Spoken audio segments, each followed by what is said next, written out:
స్వామివారికి పుంసాం మోహన రూపాయ దృష్టి కిత్తాపహారిణి అందరి దృష్టి ఆయన మీద పడుతూ ఉన్నది.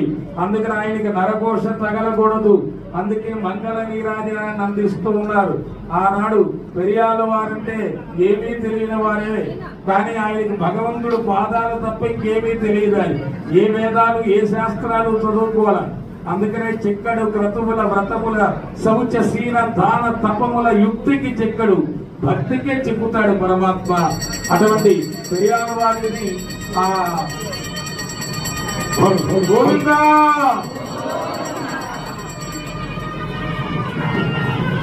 కాశీ పండితులు ఏం చేస్తూ ఉన్నారు, వాళ్ళని ఓడించమని చెబుతాడు స్వామి కలలో. నాకేమొచ్చు స్వామి అల్లా ఆయన, మీరు చెబితే అది అయిపోతుందని వెళ్ళిపోతాడు. నిజంగా చిత్తుగా ఓడించేస్తాడు కాశీ పండితుడు. అప్పుడు రాజుగారు పెద్ద సన్మానం చేశారు. ఏనుగు అంబారి మీద కూర్చోబెట్టారు.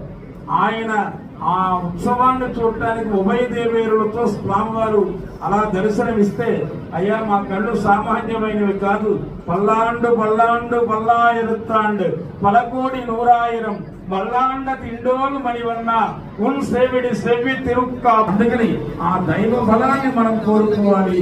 అలాంటి మనం శివారాధన చేయాలి, శవారాధన కాదు. శవారాధన చేసేవాడే గొప్పగా చెప్పుకుంటున్నాడు.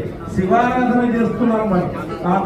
ప్రజల కోసం ఏదో తాగి అక్కడికో ఎక్కడికో పోయారన్నారు. మా స్వామి కరళకంఠుడై విషాలే ఒట్టి మాట. విద్యుత్ లాంటివి, విద్యుత్కి నేను వినయం లేదు. భగవంతుడు కూడా పురుష రూపమా స్త్రీ రూపమా నిరాకారుడా సాకారుడా కాదు, విశ్వమంతా ఉండి